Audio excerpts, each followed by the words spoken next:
Hello Nintendo. I'm making this video because I recently finished the game Breath of the Wild. Not completely finished. I finished all the way through defeating Ganon. And I know that you've been hearing a lot of reviews and that they've been generally pretty good. And I generally agree with that. I know that the principal and important people who you probably want to hear from have already gotten back to you, but I don't believe that just because I'm a normal guy who plays at like a working adult's pace that I can't say anything about this, so I just wanted to get started with it. First, I want to get the fact out of the way. It was a good game. I liked it. And specifically, it does a good job of using the processing power of the Switch, which isn't up to the standard of other consoles, but you know that. But it uses that very well, and I had no problem with the graphics. I had no problem with the processing speed or the frame rates or the general technical capacity of the console, even when it was in handheld mode. I actually played it a good bit in handheld mode, and I was quite impressed that I could play a AAA game, a full console game, on the go, and I liked that. I also liked how you handled freedom in the game. I know that you're not as big on just the kind of sandbox thing, or at least you haven't done that as much yet. But you did give us more of an open world than you have in past Zelda titles, even compared to other big ones like Ocarina of Time, where you could ride around.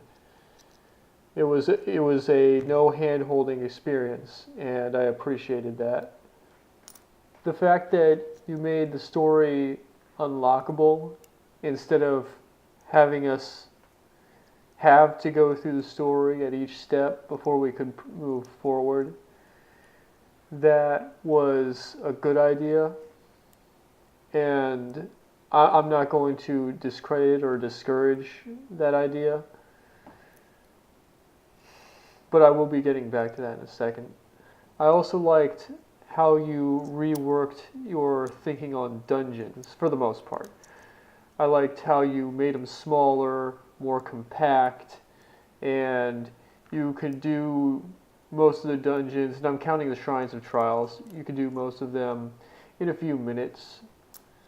And if there was something you couldn't do, there was always something else to do within the game, so it was good when I didn't have a lot of time and I just wanted to play for like half an hour or an hour. I could do that. And I liked the puzzle difficulty for the most part. Some of the puzzles were pretty easy, and a couple of them were confusing. But I credit that to sometimes I just don't know how to hit the easy button. I tend to make things harder than they really are if they're really easy.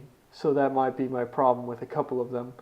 But I was able to get through everything to finish all the way through again, and I got all four main dungeons, and I beat the final boss. So there was nothing that I have to say bad about that. You did a great job on your open air world, on the overworld. I know that you're really proud of that because you actually took away the controls for a second at the beginning to force us to look out at the expanse. And as much as you seem to have been angling for praise, here I am giving praise. It's beautiful. It has the right balance between space, empty space, and actually having things in it. I liked finding the Korok seeds, and I liked all 2 times I found the big Korok. He really helped me out. I liked your musical score. I found the full thing on YouTube and I favorited it, so I sometimes listen to it like when I'm studying or if I'm just doing something around the house. And I appreciate that. You do a good job when you do your soundtracks. You do them right. And it was the first thing I noticed on that final trailer for the game where they had full demonstration of the voice acting. The They didn't have the voice acting at first, but so the first thing I noticed was the music. You did great on the sound, and you did great on the voice acting. I appreciated that. I like how Zelda didn't sound too childish. Sometimes when I hear female voices, I don't think they have that gravitas, but at least in the English language version, you did well on that. And it really shows that you put a number of years into making the game. I won't depress myself by looking up exactly when the game first went into production, but it shows that you put time into it. However, there are several things that didn't work out so well, at least in my opinion. Things that I think could have been done better, general advice that I have. Just friendly statements because I want to see the game succeed, and I want to enjoy the game in the future, so the future games. So I'll just get into this. The first thing I want to say is, so first, some dishonorable mentions. These are things that I didn't like, but either they were so mild that complaining about them seriously was actually something that I'd be embarrassed to do, or they were things that they had a redeeming quality that I know what you were going for, and maybe it didn't come out as well as it could have, but I can't really complain so much now that I know what that was all about.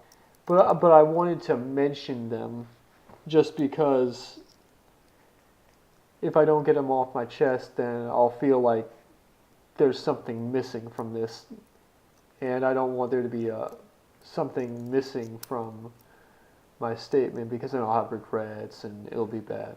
So first thing, I don't know why you had to cap the stamina.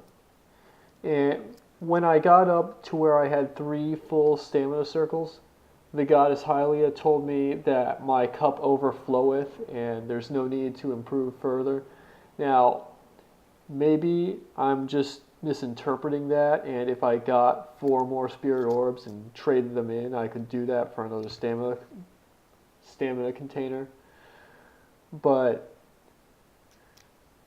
it's the kind of thing that there was no reason why you couldn't just let me build up another stamina container, another stamina container. It's how I wanted to build my character. I don't know what was preventing you from making that allowing that to happen. Second is actually about the Switch controller. It seems like when you make controllers, you really go for broke, and you're never satisfied, and you always have to reinvent the wheel. And it sometimes works out, but sometimes you just made this controller pretty touchy. And I know more than once or twice I would be playing and I would try to run somewhere real fast, but I'd end up crouching because I'd accidentally pressed down on the one Joy-Con. And there would be other times when I would be trying to change the camera angle real quick and I'd accidentally hit the scope because that was on the other Joy-Con controller. And it's not like you can map the buttons to get around that kind of problem. You can't map the buttons on this game. Seems like something you should be able to do. But that's all just little stuff. Another little thing is it is really tedious to have weapons break as much as they do. I understand you have weapon durability, so if for some reason somebody gets a real overpowered weapon, they can't keep it throughout the entire game. But you didn't have to have them break quite as much. there were weapons that I would get. I would use them. I would use two weapons on one moblin, and the second weapon would be close to breaking by the time I defeated one moblin. I don't know why you had to make it like that. It just seems like something you could have tweaked a little bit. And so those are my dishonorable mentions. And actually now I do feel pretty much lighter for having said that. We can get on to the more serious concerns. And for these, I want to go in descending order. So I'm going to say the first thing on my mind first, so I don't have that itching to get out like it's going to burst out of me. I'm going to say the most important thing first, and then we're just going to go down in descending order. Why didn't you include music as a mechanic? I mean, maybe I know why you didn't do that, because you were focusing on making a huge overworld and making big exploration, and I get that. But I feel like you could make a non-linear game or a less linear game and still make music as a mechanic. It's my favorite thing in the whole franchise. I mean, yes, there are other games where you can play music. You can shred on Guitar Hero, for example, but the only games I've ever played where you can make it rain and make the sun shine out with the power of music is on The Legend of Zelda. And it's just one of those things that, to me, it's really super important. I kind of believe there are other people who feel that way too.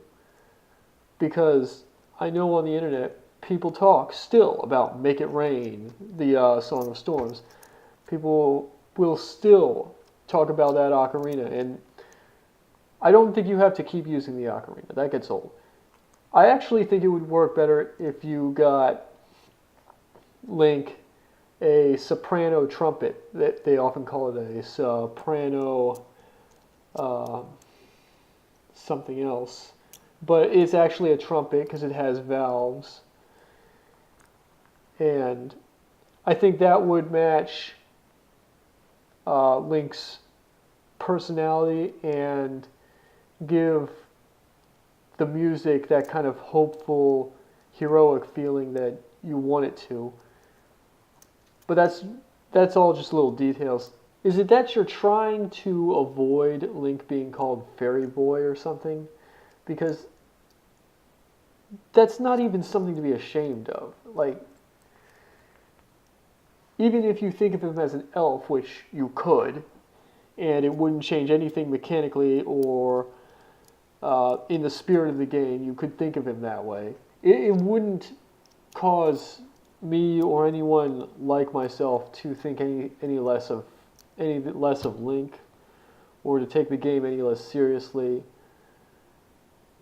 I just don't know what's going through your head on that one. So that's my first thing. The next game, I hope to see some use of a musical instrument. The second thing I wanted to mention, you made the game non-linear, and you made a huge overworld, and you made it so there was a certain amount of physics in the game. Like, things generally went with physics, and the only times you changed things were like how you made the dungeon walls really smooth, or just weapons acted in a manner that was mechanically balanced rather than perfectly physically precise.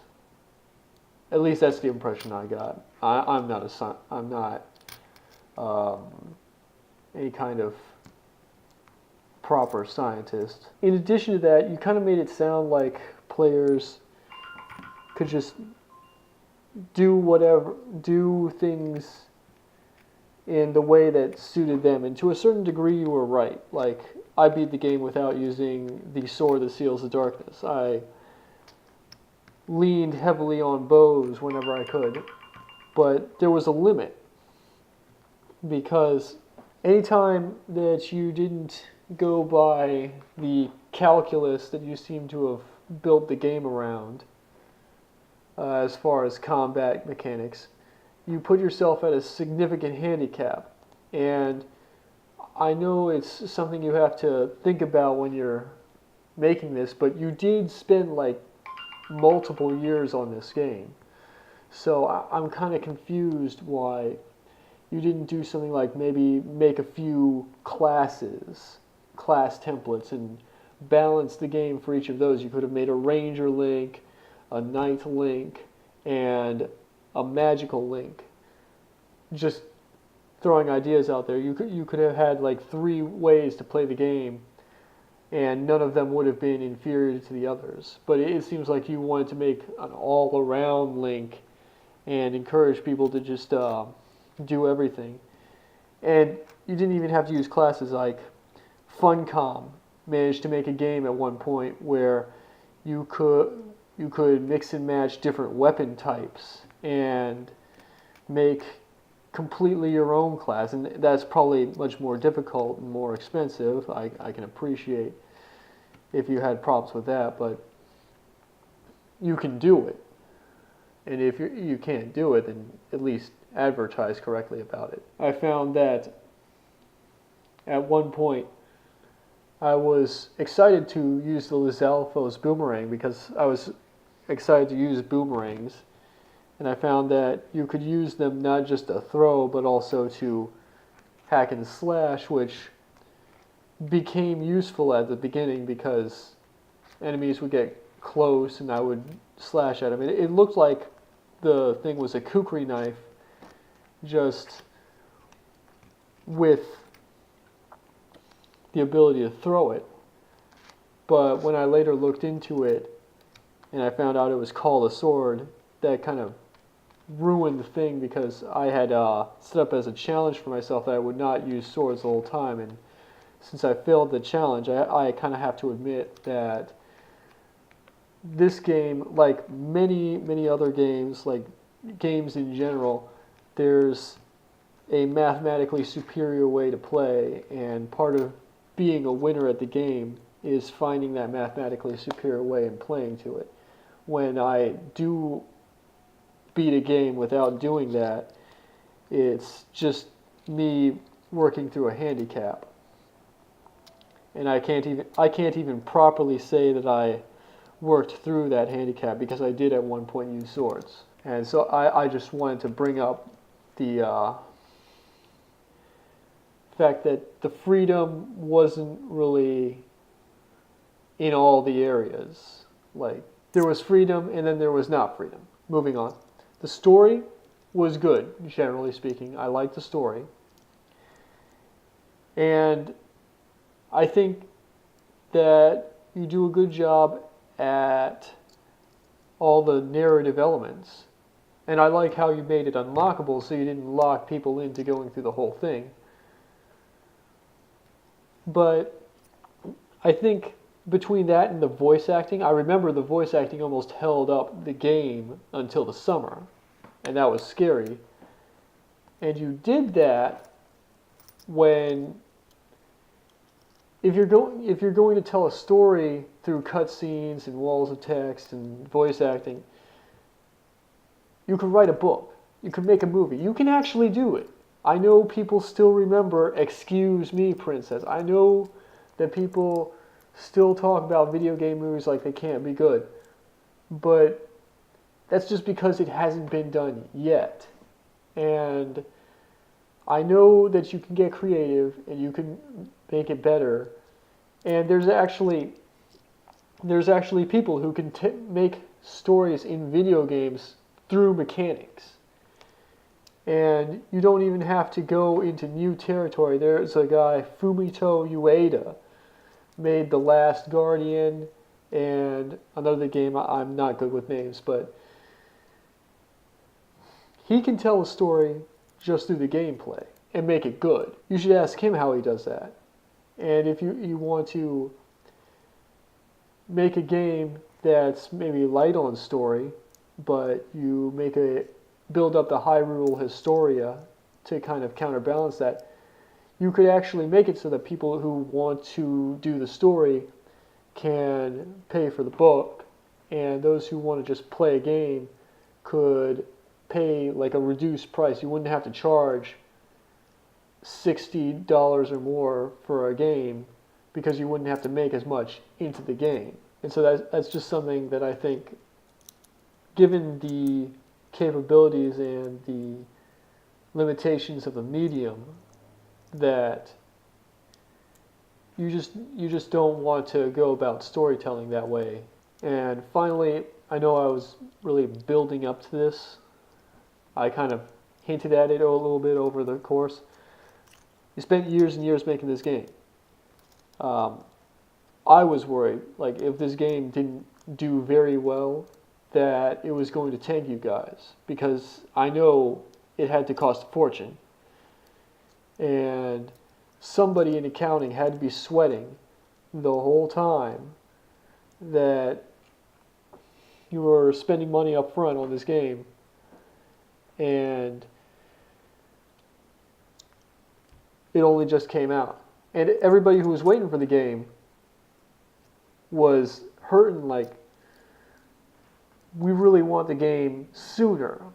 And I know there's no use crying over spilt milk. The game came out when it came out, and it was worth buying at the price, because you don't want to think, well, it took that long to come out. No, it came out. But for future purposes, like, you kind of want to, and I'm going back to Fumito Ueda because he also knows how to distill out the core of a game and reduce it to where you can make something that is focused and is also